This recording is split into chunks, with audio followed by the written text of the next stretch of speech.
Boa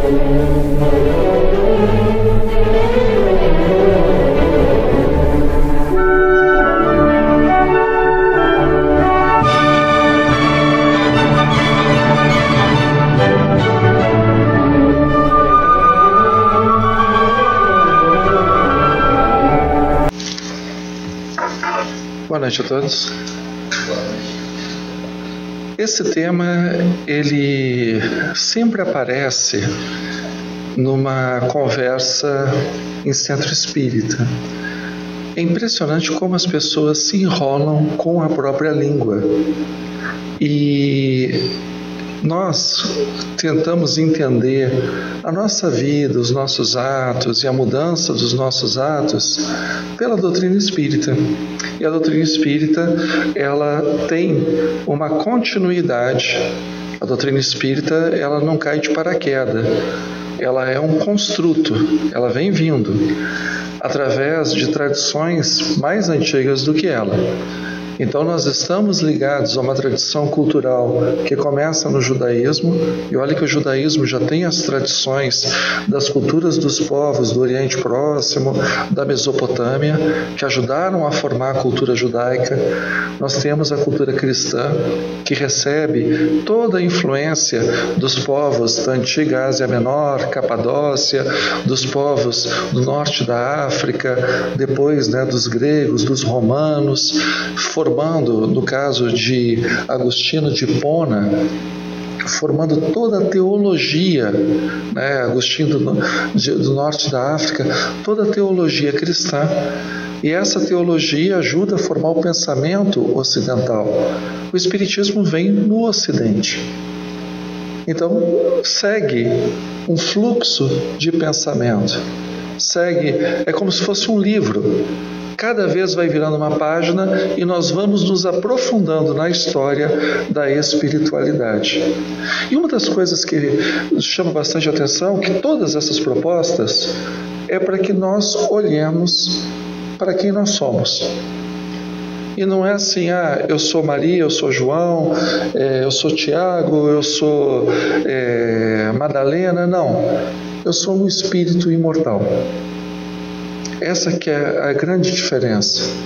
Então, o que eu faço hoje, aqui, não vai repercutir só no meu dia, não vai repercutir só na minha família, na sociedade, vai repercutir na minha existência enquanto alma imortal.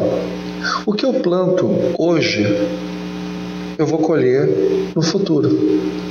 Porque é da lei da vida que a gente faça as harmonizações daquilo que nós desarmonizamos.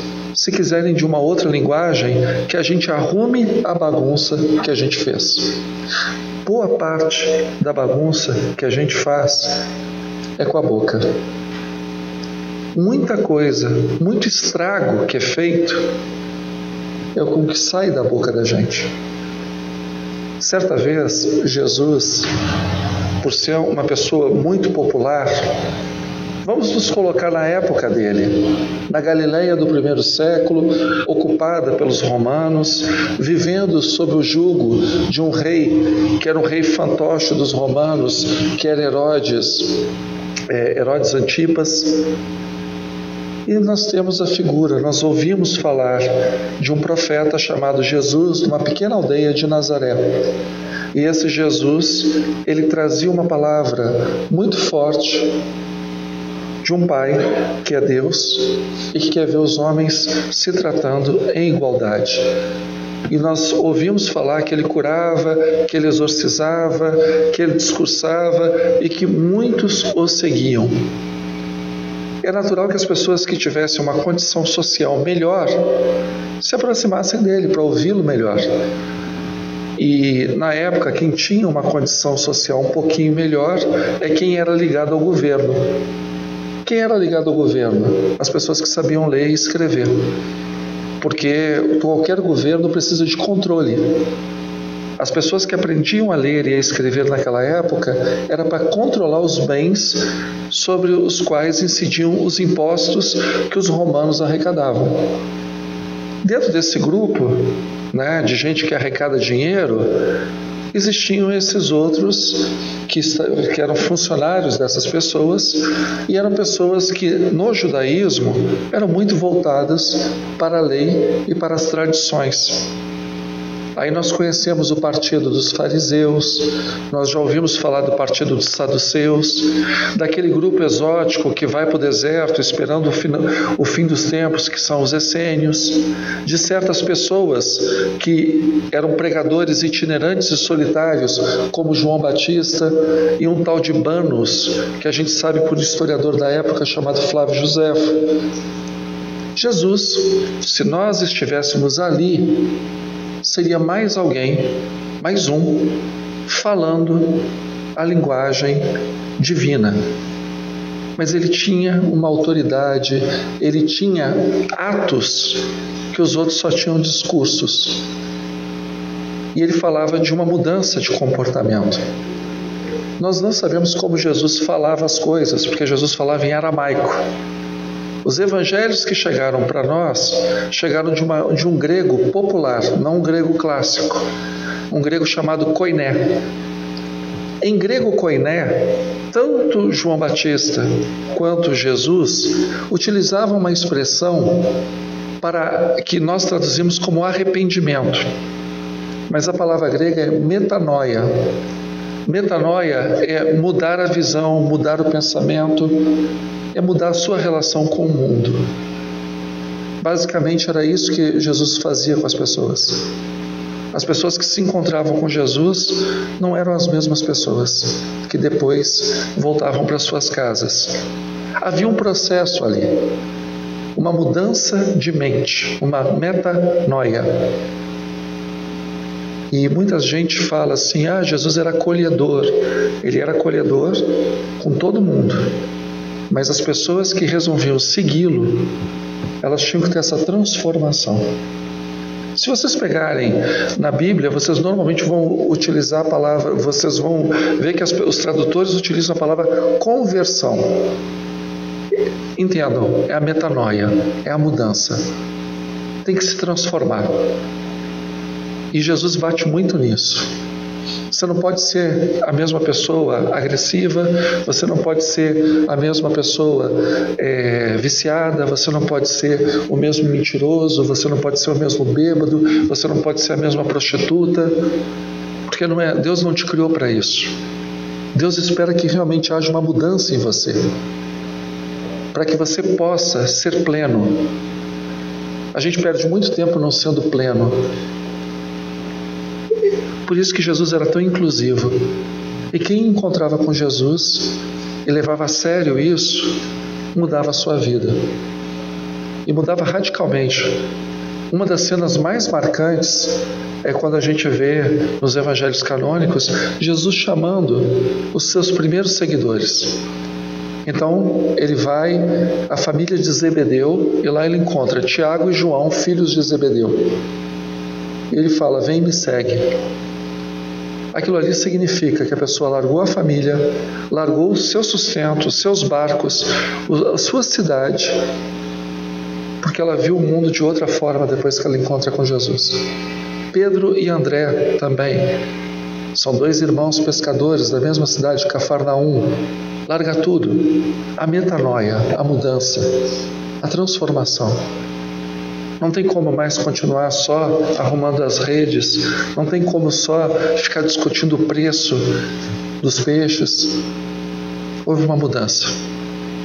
Levi, que também nós conhecemos como Mateus, o famoso cobrador de impostos, vem e me segue. Ele larga o seu posto fiscal e segue com Jesus. Maria de Madalena, a mulher possuída por 7 espíritos. 7 espíritos significa que a mulher era completamente maluca. 7 é pleno. Possuída por espíritos significa que a pessoa não é dona de si. Traduzam isso, era doida de pedra. Essa mulher é curada por Jesus e sofre a metanoia, a transformação. Nunca mais Maria de Madalena foi a mesma. Foi uma mulher transformada. E isso acontecia muito com as pessoas que encontravam Jesus, mesmo depois que Jesus foi crucificado. boa parte das pessoas que se convertiam ao cristianismo é porque tinham esse contato com Jesus ressurrecto. Já não eram mais as mesmas pessoas, mas essas pessoas estavam no mundo, e no mundo você convive com todo tipo de gente. Você tem a tua família tem todo tipo de personalidade, você tem os teus colegas de trabalho, você tem o governo, você tem os teus empregados, os teus servos, está no mundo. Então todas as tentações, todas as problemáticas, as desgraças também atingiam aqueles que seguiam Jesus. Não é pelo fato de seguir Jesus que essas pessoas estavam no céu, muito ao contrário. Elas tinham um problema com elas mesmas, porque elas se viam fracas, utilizando a linguagem bíblica, pecadoras, e viam Jesus que pediu uma transformação. A maioria sofria com isso, porque sabia que queria, mas entre o querer e o conseguir, olha, tinha que escalar uma montanha de vontade muito grande, muito grande. E dentro dessas pessoas que queriam conhecer Jesus, tem um sujeito mais proeminente, que nós não sabemos o nome porque ele é anônimo. Ele convida Jesus para ceiar na casa dele. E todas as sociedades, a nossa também, quando nós queremos homenagear alguém, o que a gente faz? Oferece um jantar, oferece um almoço. Os seres humanos sempre se reúnem em volta da mesa, da comida. E esse fariseu, ele percebe que nem Jesus, nem os seguidores de Jesus lavavam as mãos. E entendam, hoje, na nossa época, a gente acharia falta de educação para falar o mínimo. Na época de Jesus a coisa era muito mais grave, porque existia todo um rito de pureza no judaísmo. Rito de pureza que acompanha até hoje os judeus mais ortodoxos. Você não toca em qualquer coisa, porque qualquer coisa pode te contaminar na sua pureza. Aí você não pode abrir, por exemplo, os rolos da Torá, porque você está contaminado. Quando a gente pega ali os 5 primeiros livros da Bíblia, que se chama a coleção de Torá, é cheio de regrinha do que a pessoa pode, do que a pessoa não pode fazer. O tecido que ela pode utilizar não pode misturar com outro tecido. A comida que ela pode ter na mesa. É todo cheio de regra. E eles eram muito mais chatos na antiguidade em relação a isso. Então o fato de Jesus, considerado um profeta, não lavar as mãos, e os seus seguidores também não lavarem as mãos, era um escândalo. Aí, esse fariseu não comenta nada, mas no coração dele, ele pensa: poxa, ele é profeta, ele não sabe que ele tem que lavar as mãos? É o basicão. Se tivesse um manual de profeta, o primeiro capítulo era: lave as mãos. Jesus não sabia que tinha que lavar as mãos? E aí Jesus dá aquela lição imorredora: não é o que entra na boca do homem que o contamina, mas o que sai da boca do homem. Claro que ele está falando de uma forma metafórica. Hoje a gente sabe que tem bactéria, tem vírus, tem tudo. Então é importante fazer o asseio. Mas o símbolo disso é muito importante. Não é o que entra na boca, é o que sai da boca que contamina. E ele continua: o que sai da boca sai com tudo que você tem no seu coração. E do coração procedem todos os crimes, todas as malícias, todas as fofocas, todas as injúrias, todos os dramas humanos. Eles saem do coração pela boca. Se você não controla a sua boca, é pouco provável que você controle todas as angústias que você traz na alma. Basicamente, é esse o ensinamento. Eu ouço muita gente falando assim: eu não consigo perdoar. E perdoar não pode ser uma obrigação, porque você não tem como obrigar alguém a esquecer uma ofensa. Você não tem como obrigar alguém a amar outra pessoa. Você não tem como obrigar alguém a perdoar alguém. Não vai dar certo. mas a gente pode agir com atos de perdão. Isso qualquer ser humano pode. Mesmo o ser humano mais endurecido, mais raivoso, mais com ódio, assim, com mágoa, ele é capaz de ter atitudes de perdão. Aí faz o processo inverso. De fora, ele acalma a tempestade que traz dentro da sua alma. Porque se a gente não controla de fora para dentro, muito menos de dentro para fora.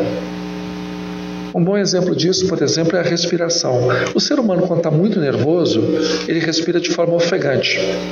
Se for esperar ele se acalmar para a respiração voltar ao normal, vai demorar muito. Qual é a técnica que as pessoas utilizam? Você acalma a sua respiração, que você acalma o seu campo emocional. Acalme a sua língua, e você acalmará todo o turbilhão que se passa dentro de você. O Evangelho de João, no seu prólogo, no seu iniciozinho, é uma abertura. Se fosse uma ópera, seria aquela música que, quando as cortinas se abrem, causa um impacto no público. É o primeiro capítulo do Evangelho de João. E ele usa o termo grego logos, que vocês vão ver traduzido, provavelmente na Bíblia de vocês, como o verbo. No início era o verbo, e o verbo estava com Deus, e o verbo era Deus. Por que ele chama Cristo de o verbo? Porque nos círculos mais filosóficos do judaísmo, eles acreditavam que quando Deus falava, o verbo de Deus virava um ente. É como se o verbo, a palavra de Deus, tivesse 2 olhos, 2 orelhas, um nariz, 2 braços, 2 pernas. Não é só uma palavra, é um ser. Então o verbo de Deus se transforma num ente. E é o verbo de Deus que cria todo o universo. Os cristãos da 2ª, 3ª geração começam a olhar para Jesus como esse verbo, esta palavra. E isso casa também com a filosofia grega, que na filosofia grega, na crença grega mais primitiva, você tem o caos, que é a desordem completa, e tem o logos, que é a ordem, o verbo, a razão. Então, o logos, ele ordena o caos, e aí nós temos o cosmos. Tem que haver um equilíbrio entre essas duas forças. Essas culturas se comunicam. Então, no judaísmo, as figuras angelicais começam a ser vistas como logos, e no cristianismo, o logos se torna o próprio Cristo.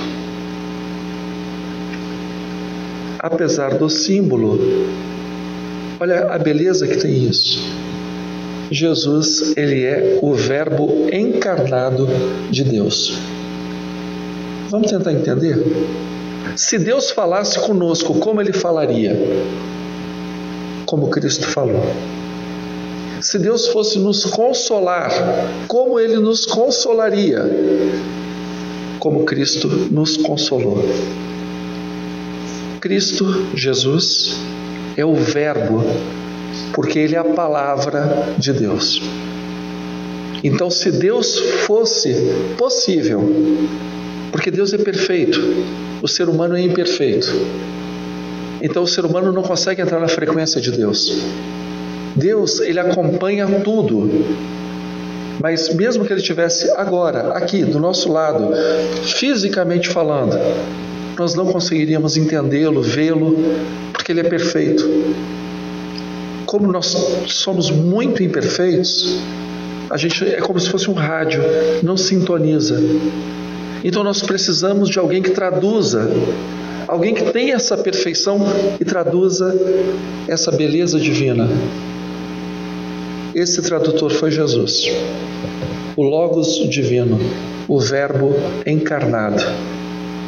Deus é o homem, aliás, Jesus é o homem como Deus pensou o homem. E vejam que interessante, ele era trabalhador braçal. Esqueçam essa história de carpinteiro. Carpinteiro era uma das profissões de Jesus. Ele era tecton. Tecton significa trabalhador braçal. Onde tem trabalho, o tecton vai. O trabalho é fazer parede, prédio, ele vai. O trabalho é a colheita, ele vai. O trabalho está lá em Cafarnaum, na pesca, ele vai.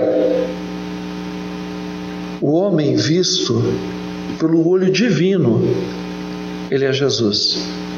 Um cara que trabalha de sol a sol, que para chegar na cidade mais próxima tem que andar 6 quilômetros todo dia, porque a aldeia dele é uma porcaria de aldeia, 400 habitantes, não tem emprego para ninguém ali. Eles têm que ir para Séforis, que é uma cidade a meia hora de caminhada. Então sai Jesus com os amigos dele todo dia para trabalhar em Séforis, de sol a sol. Esse era Jesus, o Logos divino. Estava tendo os mesmos problemas que nós tivemos. Tinha problema em família, a família não entendia muito bem a missão dele, tanto que queriam interná-lo, né? Interná-lo no sentido metafórico. Ele está fazendo a sua prédica, vai Maria e os irmãos de Jesus, querendo vê-lo, porque, segundo a visão da família, ele havia perdido o seu espírito. Em outras palavras, estava trelelé.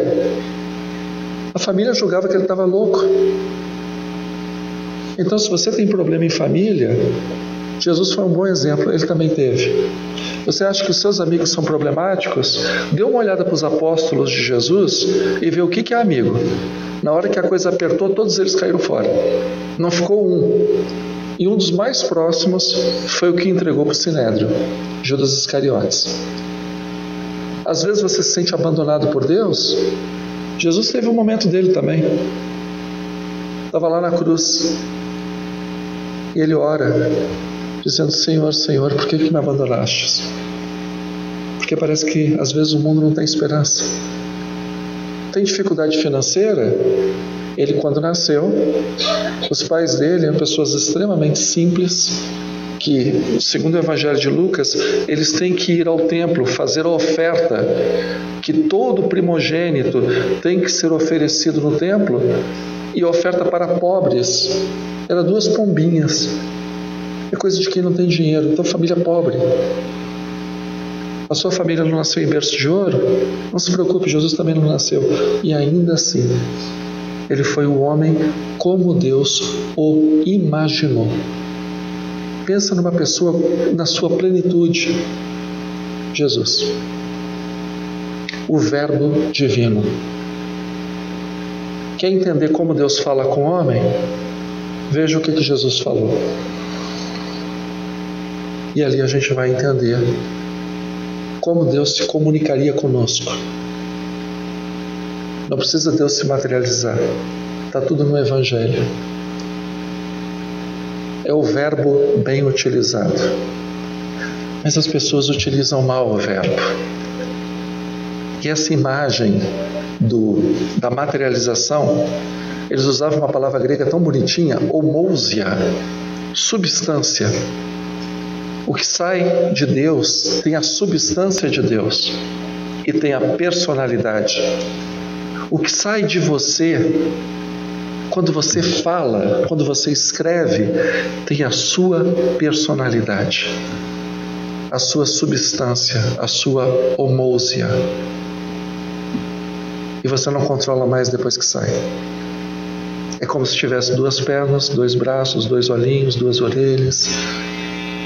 Amigo, você não controla. Se você não controla a sua língua, você cria uma substância que vira um monstro contra você mesmo. E aí, é eu e a minha boca grande.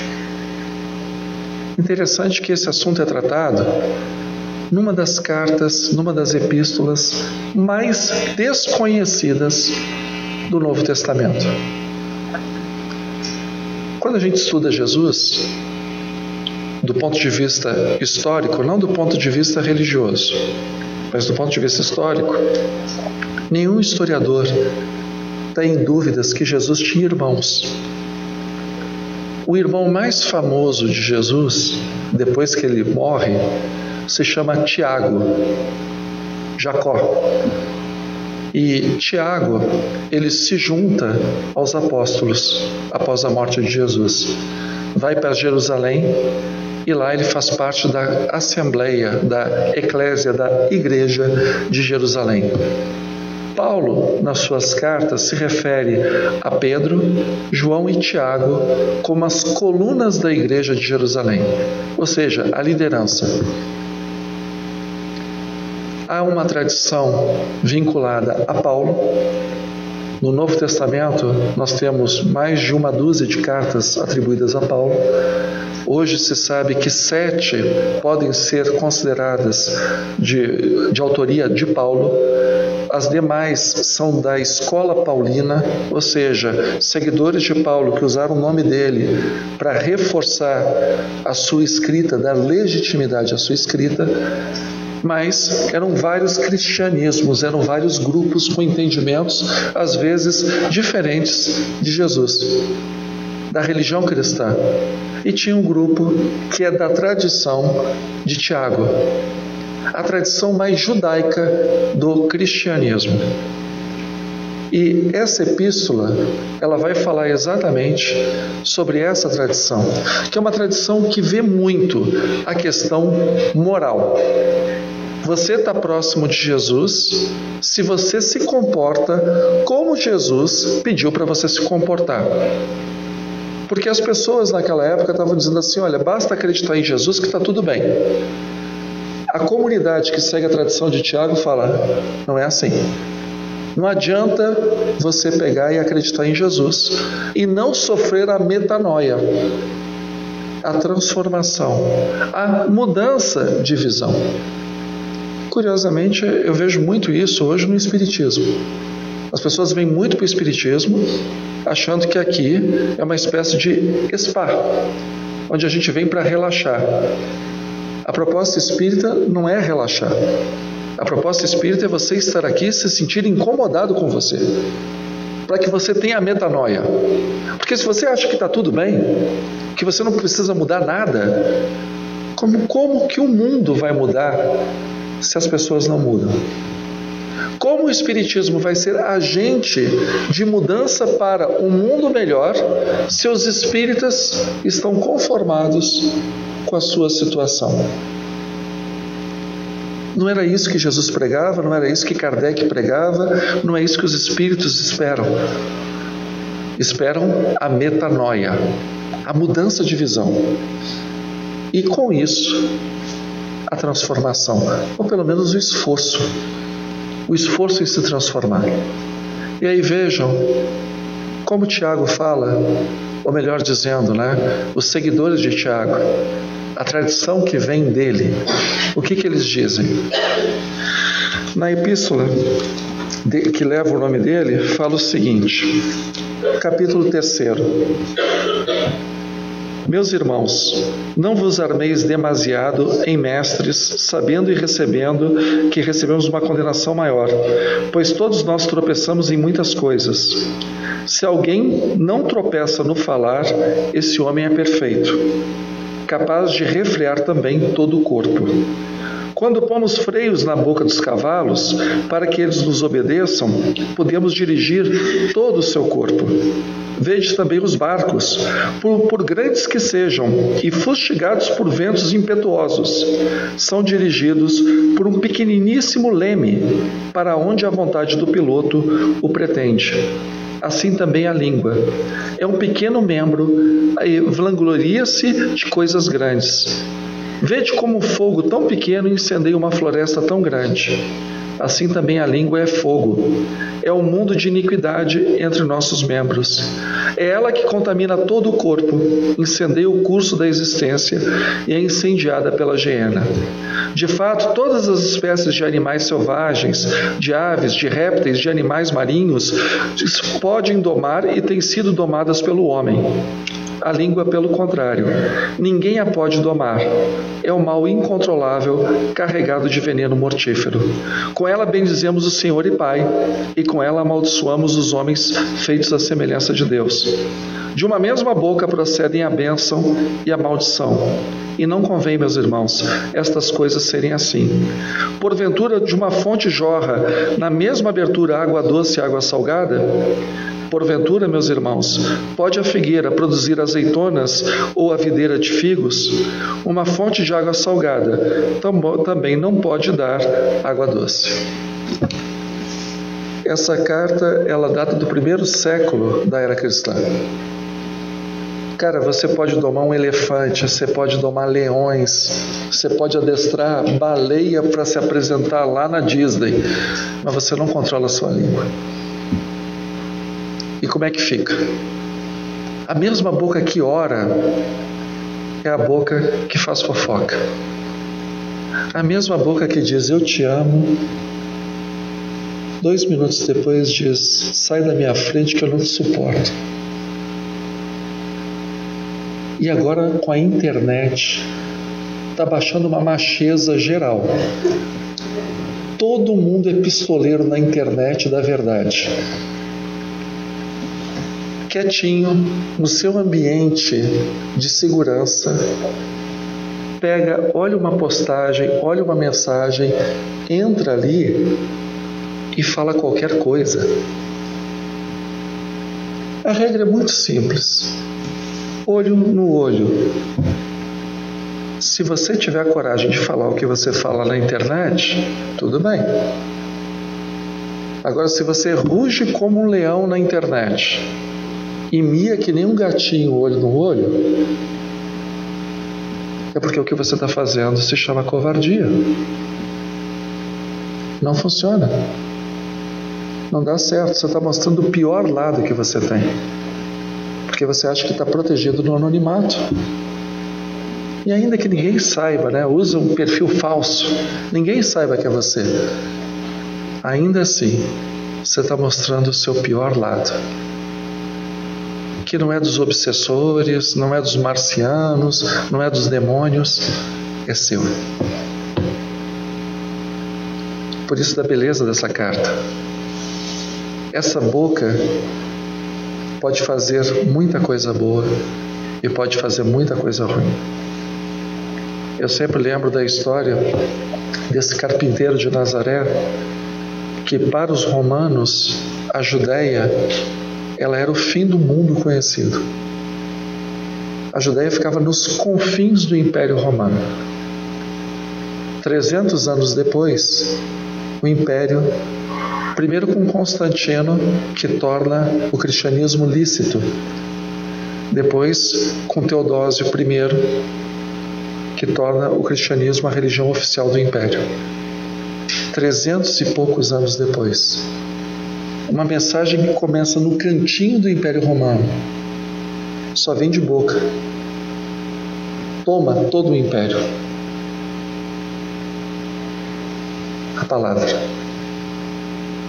Mas também tinha um cabo do exército alemão que volta frustrado da Primeira Guerra Mundial, sem emprego, sem dinheiro, totalmente falido. Vira pedinte nas ruas de Munique. Aí ele resolve pedir emprego para o exército alemão. O único emprego possível era de espião da nova República Alemã, a República de Weimar. E ele vai para as cervejarias de Munique para ouvir o que os vários partidos políticos estavam tramando.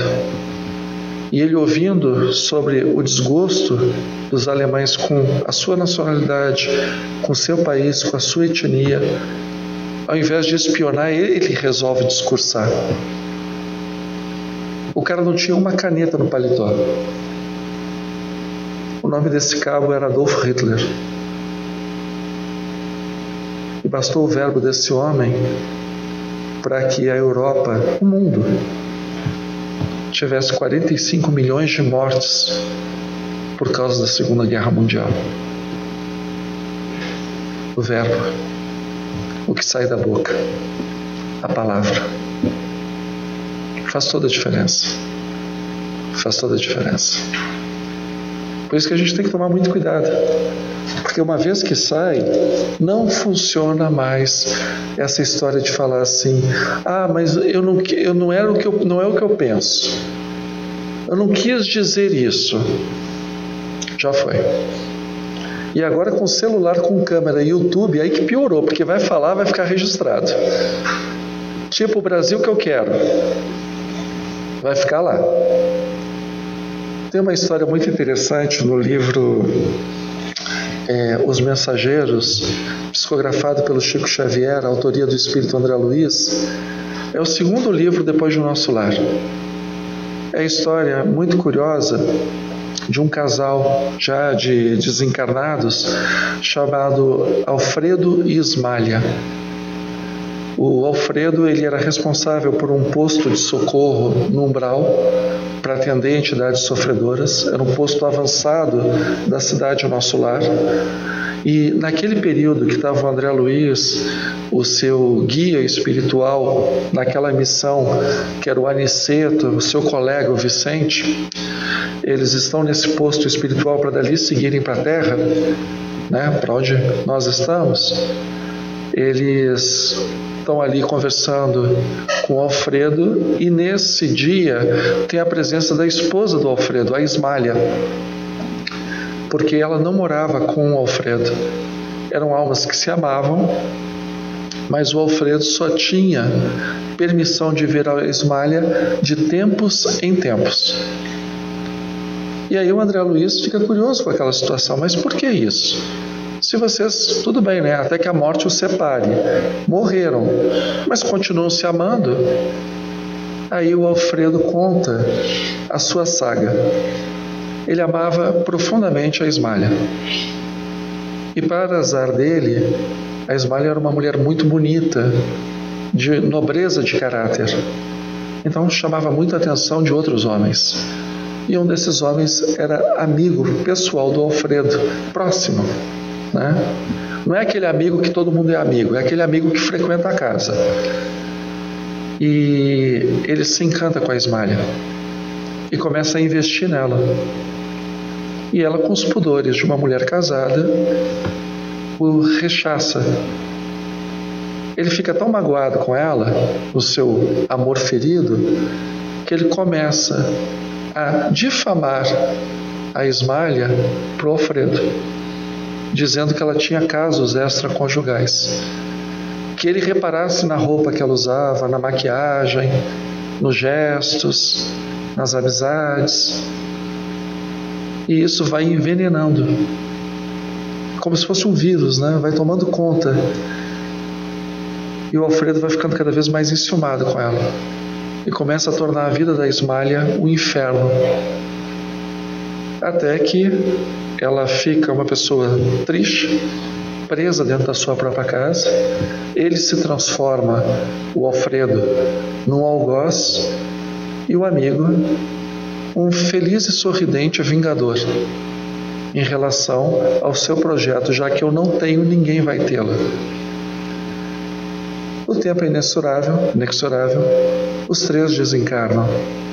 Alfredo descobre que a sua mulher sempre tinha sido uma esposa virtuosa, se arrepende e dão como tarefa para ele trabalhar nesse posto de socorro próximo ao Umbral. Ele se dedica tanto, com tanto empenho, porque o arrependimento é tão grande, para que ele pudesse ver Ismália, que por causa do seu sofrimento tinha ido para paragens muito superiores. Para quem não sabe, Nosso Lar é fronteira com o Umbral, tá? Então, se o seu sonho é desencarnar e ir para o Nosso Lar, lamento informar, você está sendo muito pouco ambicioso. Nosso Lar é para aquele cara que tem o pezinho ainda na lama.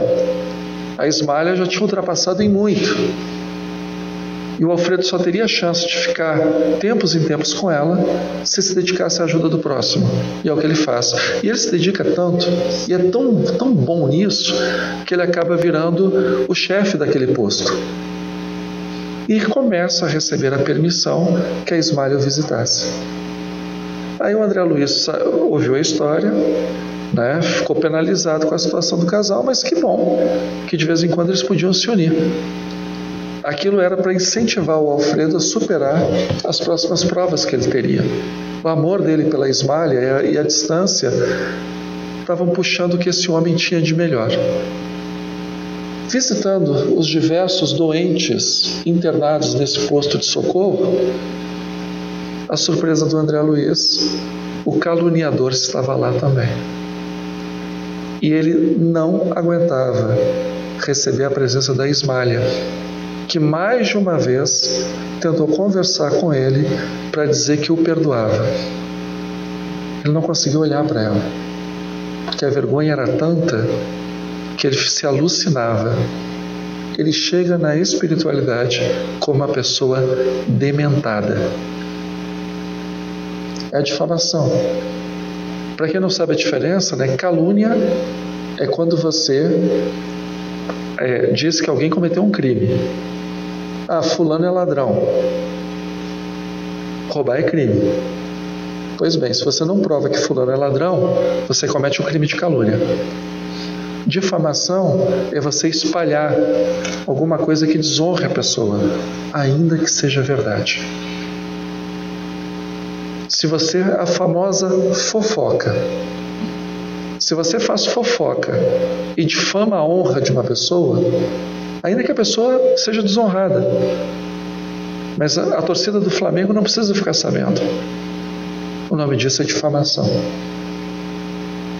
Foi o que ele fez com a Ismália. E injúria é quando você xinga a pessoa, você ofende a pessoa. E o que é curioso, né? Nós só ofendemos as pessoas com o vocabulário que nós temos. Então, quanto mais ofensas a gente fala para os outros, significa que o nosso vocabulário é de baixíssima qualidade. Pode ser rico em palavrão, mas é de baixíssima qualidade. E hoje está muito curioso porque as letras de música, as próprias novelas, elas utilizam muito palavrão. E existe uma certa visão de que o palavrão é a linguagem popular das pessoas. Palavrão, em termos linguísticos, ele tem o seu uso para situações específicas, como você pode usar qualquer outra palavra. Agora, quando você só usa palavrão, significa que você é um desequilibrado emocional e que você não sabe usar o seu vocabulário. Você não tem vocabulário. A pessoa que para cada 10 palavras que fala, 9 são palavras de baixo calão, palavras ofensivas, essa pessoa tem desequilíbrio verbal.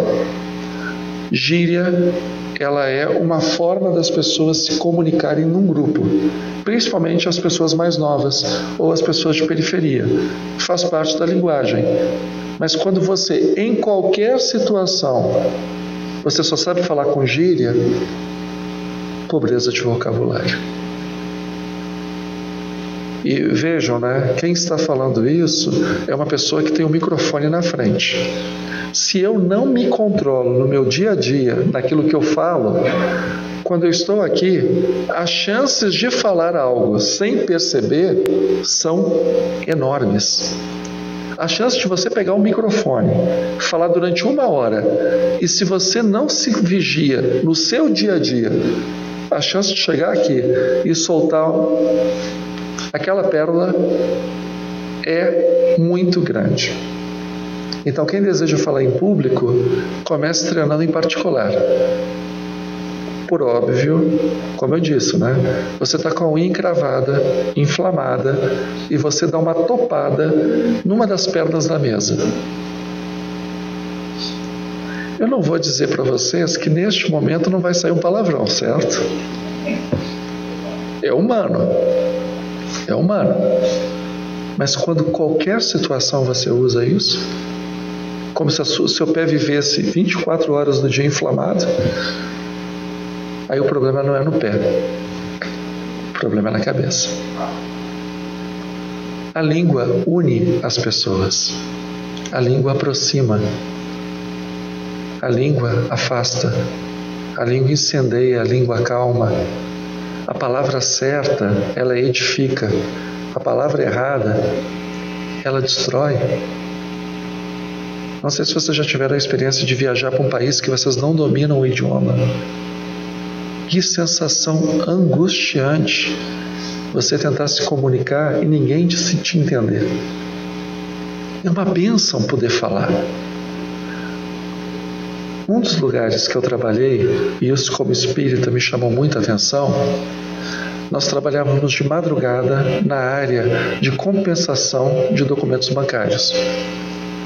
E eu estou lá conversando com a responsável pela digitação, que era um serviço terceirizado, e de repente veio uma comissão. A maioria das pessoas da digitação eram mulheres, moças.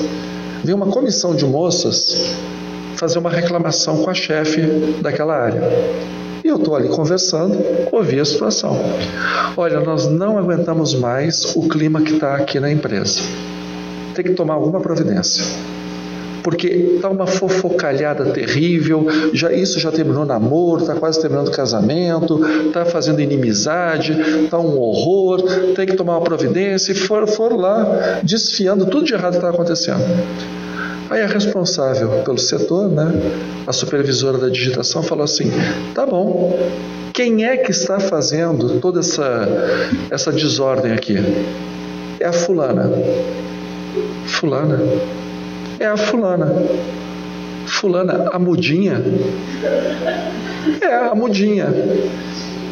Ela está fazendo fofoca para Deus e o mundo. Ela ia no banheiro feminino com o batom dela e dizia: fulana está pegando o namorado da ciclana. Beltrana tá pegando o dinheiro da bolsa da outra. Escrevia de batom, a mudinha. Eu não falei nada. Vocês veem, gente? Aí eu fiquei imaginando, na próxima encarnação, além de vai vir muda, vai vir amarrada, porque não tem jeito. O que vão fazer com essa mulher? Olha, que danada. E perdeu o emprego, tá? Aí eu imagino a situação, porque normalmente essas pessoas perdem o emprego, justa causa, e vão na justiça do trabalho. Imagina a juíza. A sua cliente perdeu o emprego por quê? Porque falava demais. Tomemos conta das nossas línguas. Aqui existe um plexo, um centro de força chamado laríngeo. Isso aqui é potente pra caramba. Quando usa com desequilíbrio, garganta, esôfago, toda a parte de fonação fica comprometida, gente. Depois a pessoa vem com problema de fala e não sabe por quê. Vamos preservar o nosso laríngeo, que depois dá problema. Para encerrar, tem um experimento que foi feito numa faculdade americana com pessoas estressadas, para medir qual é a melhor forma de tratar o estresse. Então, os pesquisadores separaram 2 grupos, e cada grupo recebeu uma orientação diferente. Vamos chamar o primeiro grupo, o grupo A, eles se comunicariam com pessoas aleatórias. Se por acaso eles sentissem raiva dessas pessoas, eles pegariam e bateriam num daqueles sacos, que é saco de pancada, aqueles sacos que os boxeadores utilizam em academia. Então, se esse grupo A se sentisse ofendido por alguma coisa, eles bateriam no saco de pancada. O grupo B, o outro grupo, recebeu uma outra informação. Vocês vão trocar correspondência com pessoas aleatórias. Se vocês se sentirem ofendidos, antes de responder, vocês vão contar até 10. Aí, eles pediram para que cada grupo as pessoas daqueles grupos fizessem redações sobre temas polêmicos. Então vamos imaginar assim, cota racial nas universidades, tema polêmico. Aí a pessoa escrevia o que ela achava. 2 parágrafos, fechava e botava no envelope. Aquilo ia para os pesquisadores. E os próprios pesquisadores respondiam. O teste era provocar aquelas pessoas ao máximo para saber como elas reagiriam. Então o sujeito está escrevendo achando que vai para outros estudantes, mas não, ia para os pesquisadores. Aí os pesquisadores desciam a lenha na ideia da pessoa. Você é um idiota, se você acredita que cota vai resolver alguma coisa, você é um imbecil, porque você é contra as cotas, você é racista, e assim foi. Aí, no começo, eles respondiam as cartas de forma educada. E os pesquisadores continuavam a descer a mamona neles. O grupo do saco de pancada começou a dar soco no saco. E o grupo de contar até 10 começou a contar até 10. Resultado: o grupo que batia no saco, porque liberava muita adrenalina, ficava com o tom da correspondência cada vez mais agressivo. O grupo que contava até 10 mantinha o mesmo tom em todas as correspondências. Então, é cientificamente comprovado. Conta até 10, que você consegue manter o mesmo tom. Esse é o macete. Por mais raiva que a pessoa tinha, quando ela contava até 10, os hormônios baixavam. Ela não escrevia sob a influência da adrenalina. Então, ela conseguia manter o mesmo tom em toda a correspondência. Eu acho que é o mesmo curso que eles dão para aquelas comissárias de bordo, que te tratam sempre com o mesmo tom de voz. Você aperta lá a luzinha de madrugada, ela vem com aquela cara de quer te enforcar e fala: pois não, que posso ser útil? Desenvolva essa cara de comissária de bordo. Conte até 10. E você vai ver que a língua, ela é um pequeno leme, mas que vai deixar o barco da tua vida muito bem ancorado. Uma boa noite, um bom final de semana para vocês. Espero que tenha trazido aqui elementos suficientes de reflexão, principalmente numa época de polarização política. A gente não precisa pensar igual aos outros. Pode ter divergência. Agora, não existe desculpa para sermos mal educados com as pessoas. Aí não tem. Fiquem com Deus, uma boa noite.